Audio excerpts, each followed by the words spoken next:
Hoy les voy a hablar del caso Aimé. Haciendo mis prácticas en París, en el Hospital Villebrard, un joven paciente de origen español me escuchó hablar y pidió que yo fuera su psicoanalista. Yo puedo decir que la elección salió de este joven hacia mí, probablemente porque me escuchó hablar en español. Creo que eso permitió que se abriera una escucha propicia en la relación analista-paciente cuando la estructura es psicótica. Este hombre había atacado a un empresario de banco, apuñalándolo y ocasionándole la muerte. Se le había diagnosticado como paranoico. Recuerdo haberme introducido en las lecturas del caso Aimé porque miraba muchas cosas que podían enseñarme. Yo deseaba saber si el delirio de mi paciente había remitido por las mismas causas de Aimé. Quería saber si el hecho de haber ido a la cárcel, el hecho de lo que llamamos autocastigarse, había curado el delirio. En la escucha comprendí que en psicoanálisis es cierto que cada caso es diferente. En el caso de ese paciente hubo un autocastigo, pero no era el hecho de estar en la cárcel. El castigo que se impuso fue que intentó suicidarse en 2 ocasiones. Él quería desaparecer, era pasaje al acto. Cuando el delirio se fue estabilizando y el hombre se percató de que había matado a un inocente, entró en una gran melancolía y decidió quitarse la vida. Lo hizo allí mismo en el hospital, en el comedor. Primero se rajó las venas con un cuchillo que encontró y después robó pastillas y se las tragó, todas de un tiro. Pudieron detener ambas tentativas y por ello pude tener la oportunidad de poder ir aprendiendo de este paciente y de su estructura paranoica. Vi que había grandes sentimientos de culpa por el asesinato de un inocente, aquel banquero, y que efectivamente estaba deseando castigarse. En el delirio de mi paciente, el hombre del banco era el rey Juan Carlos I. Para él estaba urdiendo una conspiración y quería arrebatarle a su novia. La estabilización de la paranoia fue dándose poco a poco, pero fue a partir del castigo que él iba infligiéndose. Por eso quiero echar un poco de luz al caso Aimé.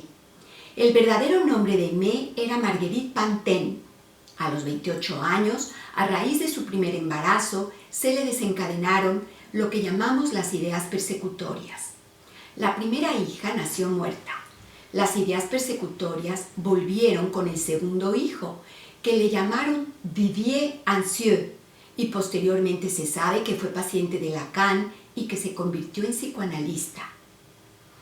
Estaba convencida, Aimé, de que la actriz Huguette Duflos quería matar a su hijo. En abril de 1931 atacó con una navaja a esta actriz y por ello la encerraron en la cárcel. Al ver el estado mental, decidieron internarla en el Hospital de Santa Ana, en París. Allí fue donde Lacan la encontró. Fue su paciente durante 1 año y medio. Lacan se dio cuenta de que sus síntomas desaparecieron cuando estuvo presa y esto le llevó a Lacan a hablar de la paranoia de autocastigo. En otras palabras, que Lacan comentó que la paciente tenía una culpa inconsciente y al ser expiada por el castigo de la cárcel, el delirio desapareció. Marguerite entonces podemos decir que se curó al ser castigada severamente por el acto que cometió. El caso Aimé permitió que Lacan desarrollara su teoría frente a la psicosis. Acuérdense que siempre hemos dicho que Lacan entró al psicoanálisis por medio de sus psicóticas, a diferencia de Freud, que lo hizo por medio de sus histéricas. Cuando Aimé atacó a la actriz, cometió lo que llamamos un pasaje al acto.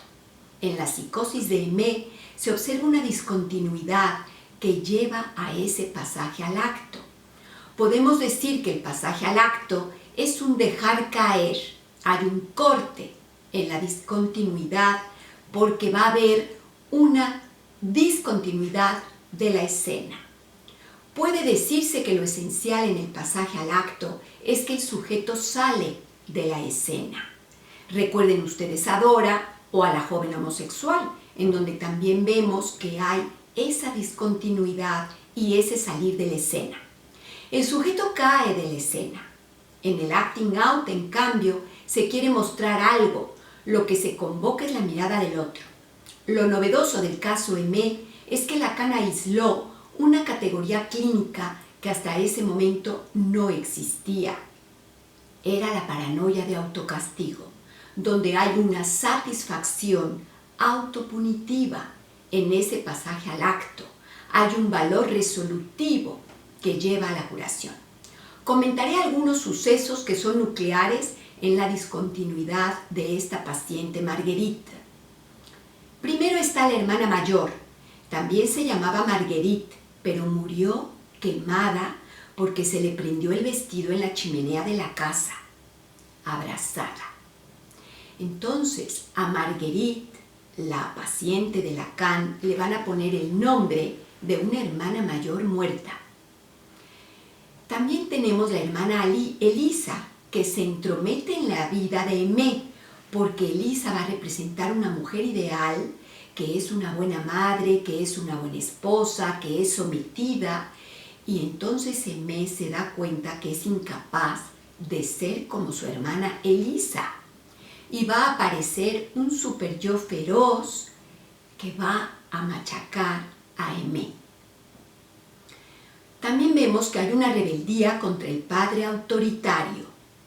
A la madre la diagnosticaron con una locura de persecución. Tenemos también la muerte de una amiga. Ella toma la decisión de dejar los estudios cuando su amiga muere. Por otro lado, tenemos el primer amor de Marguerite, que es un hombre catalogado como un seductor, un don Juan que le rompe el corazón. Ella es objeto de una apuesta y por eso tiene su primera experiencia sexual. Lacan señala que hay un lazo erotomaníaco. Tenemos también una nueva amiga que le surge, que es una aristócrata, pero una aristócrata venida a menos. Y esta es la que le va a hablar de la actriz Huguette Duflos. Aimé le confía a esta amiga aristócrata que se siente masculina.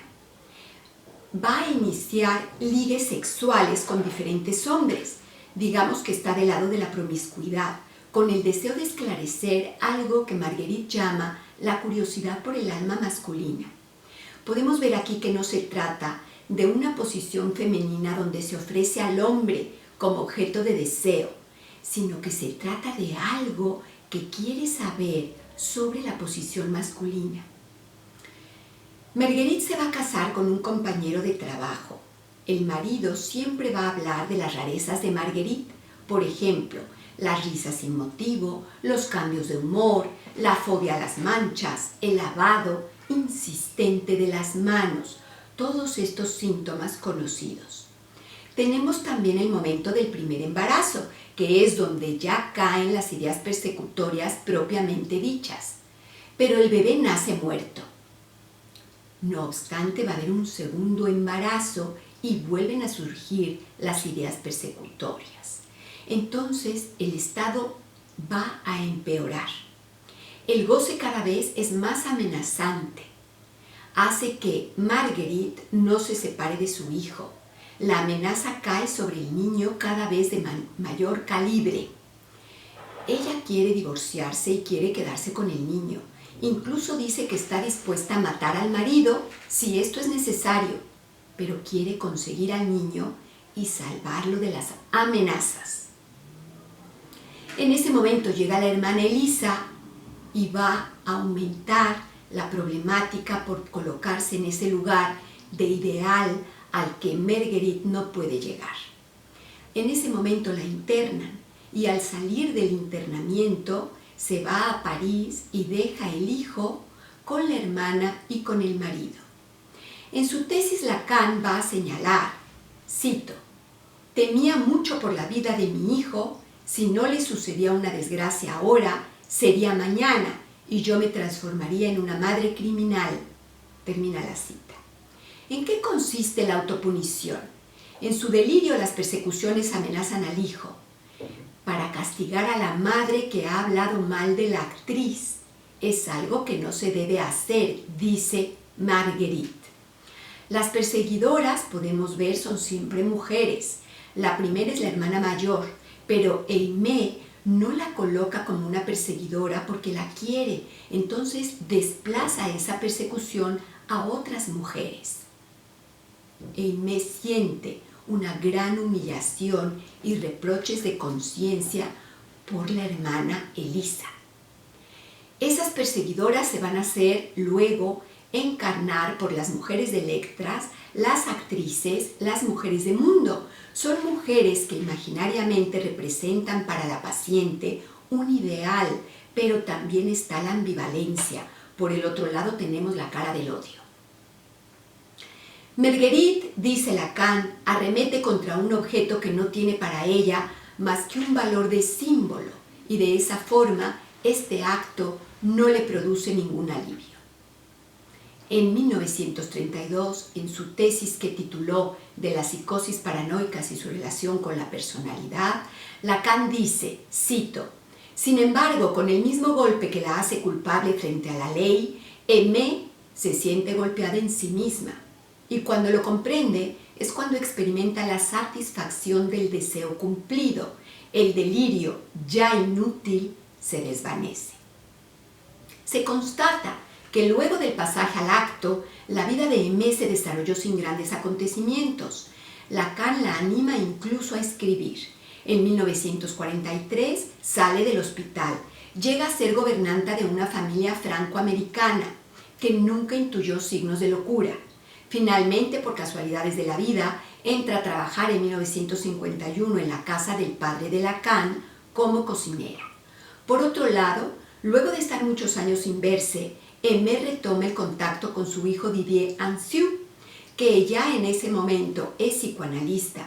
Él va a ser paciente de Lacan y se entera por su madre que ella es la del caso Aimée. Quiero concluir con una frase de Lacan escrita en el Seminario 20, el Seminario de Aún. Abro la cita. Surge el goce femenino como aquel que no acepta la vigencia de las restricciones de la significación fálica establecida por la castración y se presenta en cualquier psicótico, sea hombre o sea mujer. Ahí veremos una dificultad de resolver el objeto pequeño a, o bien alguna forma dislocada del mismo al fracasar la represión dada la forclusión del nombre del padre en la psicosis. Cierro la cita. Para finalizar diré que hay una diferencia entre Aimée y la Christine de las hermanas Papin. Recuerden ustedes que Christine se introduce en un mutismo después del acto criminal y muere. Aimée, en cambio, habla. Podemos decir que hablar es lo que le permite curarse. Una de las psicóticas, la hermana Papin, Christine, entró en el mutismo y dejó de hablar. Pero Aimée, otra psicótica, decidió hablar y autocastigarse, y entonces, de alguna manera, encontró una cura. Muchas gracias.